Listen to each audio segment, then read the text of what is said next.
How to use Fiebing's Antique Finish. This is a demonstration for the proper application of Fiebing's Antique Finish.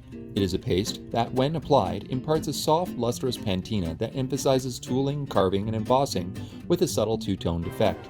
For this demo, we used a carved leather piece that was treated with Fiebing's Pro Resist and fully dried. We used a piece of sheepskin wool with a generous amount of paste to apply the antique finish.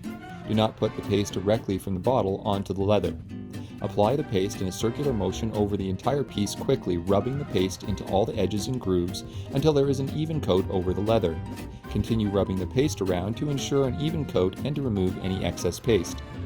You can really see the definition between grooves and smooth areas because of the Pro Resist. It really pops out and emphasizes the carving with a deeper color. Drying time depends on your unique environment, or you can leave it overnight to ensure it is completely dry. The final step is buffing the entire surface of the leather with a new clean dry piece of sheepskin wool or soft cloth. Rub the surface until you get your desired gloss. It is ideal to finish with Fiebing's tan coat, bag coat, or Resolene. That is how you properly use Fiebing's Antique Finish. Buy this product directly from Fiebing.com or other Fiebing dealers.